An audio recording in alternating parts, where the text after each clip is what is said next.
Alors, revenons à l'anti-astrologie qui sévit actuellement sur YouTube, avec Christophe Michel, avec Raymond Badin, avec Serge Morel, avec Frédéric Lequèvre, etc. Alors, j'entends les arguments et j'aimerais bien y répondre. Alors, première chose qui me frappe, c'est qu'on nous parle du thème natal. Le thème natal, comme c'était le nec plus ultra incontournable de l'astrologie, l'approche individuelle. En 1976, j'ai eu l'honneur de publier Clés pour l'astrologie, dans la fameuse collection chez Segers, Clés pour, et où ont écrit beaucoup de gens tout à fait remarquables et reconnus. Ça, c'était le numéro 47. Il y avait Clés pour clé pour l'audiovisuel, clé pour la poésie, clé pour le pouvoir monétaire, clé pour la sémantique, clé pour la sociologie, etc. Et donc l'astrologie avait sa place. Et moi, donc en 1976, donc je n'avais pas encore une trentaine d'années, j'ai publié cet ouvrage. Et dans cet ouvrage, il y a une page de quatrième de couverture qui dit, donc c'était quand même il y a 43 ans, condamner une certaine astrologie qui a non-horoscopie, qui est axée sur le seul moment aléatoire de la naissance. Alors, simplement pour dire que la mise en question par le milieu astrologique, parce qu'à l'époque j'étais déjà un responsable du milieu astrologique, bien avant M. Prémorel, dans les années 72-73, eh bien, déjà à ce moment-là, donc il y a près de 50 ans, j'avais mis en question la question du thème natal, thème de naissance. Malgré les travaux de Michel Gauquelin, qui valide par certains côtés certains aspects du thème de naissance, mais pas du tout le thème natal dans sa globalité. Et Gauquelin ne ferait pas l'astrologie individuelle, mais l'astrologie collective, l'astrologie catégorielle. C'est de montrer que les gens qui ont un certain métier, qui réussissent remarquablement dans ce métier, ont un point commun sur le plan planétaire. Et lui là aussi, il travaille sur une typologie avec une seule planète.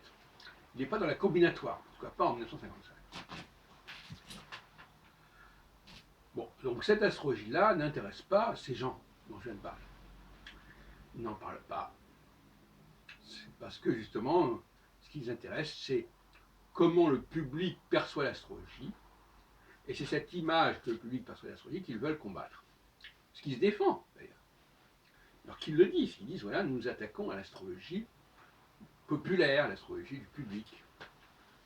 Ils ne le disent pas, ils disent, nous attaquons l'astrologie, avec un grand L, avec un grand article défini et au singulier. Ben, c'est acceptable.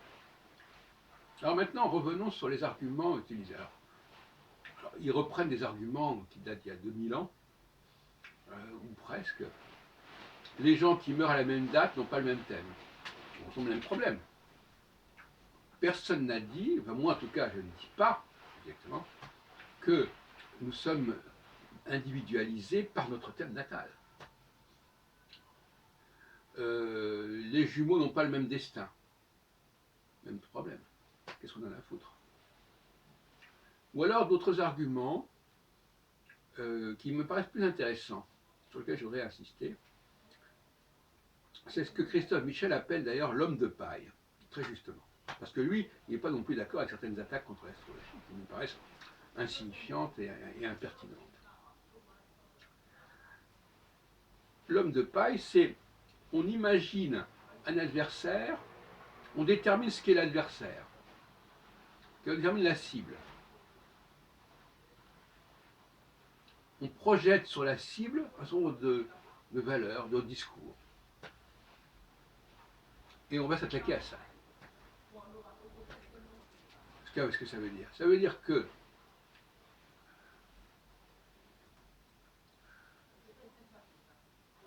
on va prendre le cas de Dieu. Ceux qui s'attaquent à Dieu ont les mêmes arguments que ceux qui s'attaquent à l'astrologie. Ils disent, Dieu étant ceci et cela, on peut pas, ça n'est pas acceptable parce que Dieu étant omniscient, omnipotent, comment voulez-vous qu'il ait pu tolérer tel et tel drame comme la Shoah, etc. On nous définit dès le départ ce qu'est Dieu et on nous dit après que c'est impossible, que ça ne se tient pas. Et bien c'est pareil pour l'astrologie. On nous dit au départ ce que l'astrologie, c'est-à-dire que l'astrologie est capable d'expliquer tout et que finalement elle ne peut pas.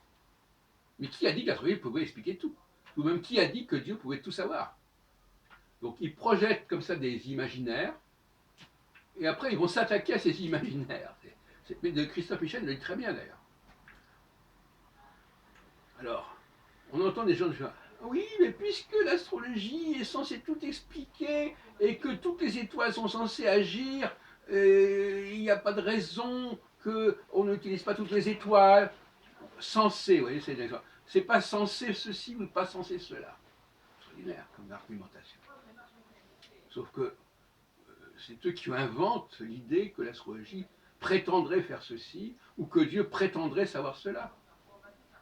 Donc c'est le même genre d'argument, un argument philosophique, c'est-à-dire voilà, l'astrologie c'est l'idée que tout est dans les étoiles et que tout ce qui est dans les étoiles doit être dans l'humanité et que voilà, une totalité absolue et par conséquent, dès que je montre que dans la pratique c'est pas comme ça, eh bien je démolis cette totalité. C'est moi-même qui ai inventé ce mythe que je vais moi-même démolir, c'est merveilleux.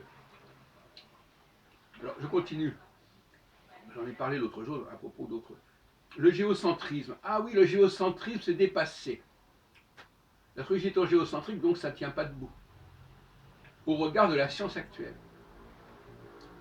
Si on leur dit que l'astrologie est née à une certaine époque, ah oui, mais alors s'il est née à une certaine époque, elle n'est plus valable pour aujourd'hui. Ah oui, d'accord. Ah, très bien. Pourquoi est-ce que l'astrologie ne serait... Alors, là, il y a un débat concernant l'épistémologie des sciences sociales.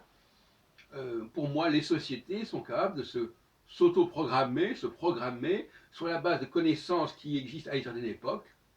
Et voilà. Et c'est à partir de ça que ça fonctionne.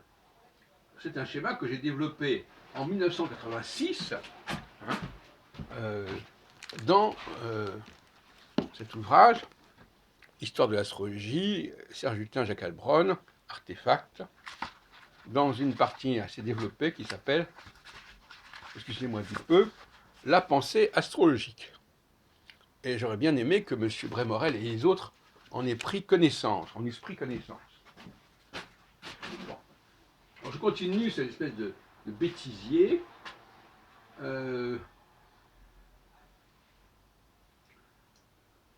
Alors, ils confondent aussi, c'est intéressant, ce qui est de l'ordre de l'astronomie et ce qui est de l'ordre de l'astrologie. Comme le nom des signes zodiacaux, à mon avis, c'est pas de l'astrologie, c'est de l'astronomie.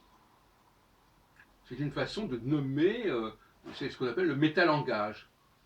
Donc, voilà. Maintenant que les astrologues aient commis l'erreur, à un moment donné, de croire que tout ce qui existait en astrologie, tous les termes, toutes les formulations qui existaient en astronomie devaient faire sens pour l'astrologie, ça c'est leur problème. Que les astrologues aient cru que parce que tel astronome avait appelé telle planète en 1781 Uranus, enfin un peu plus tard, ou après en 1746 Neptune, Pluton, etc., eh bien, à partir de ce moment-là, il faut en tenir compte. Donc il y a un problème de rapport complexe entre l'astrologie et l'astronomie qui est intéressant à étudier.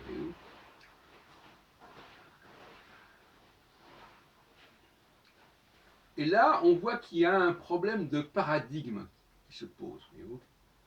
Ils n'ont pas compris. Alors, ils partent du principe que, n'est-ce pas, l'émetteur est là, le récepteur est là. Non, le récepteur peut instrumentaliser l'émetteur. Le récepteur peut donner, si je dis que tel facteur a telle importance, je lui donne cette importance. Voilà, c'est tout.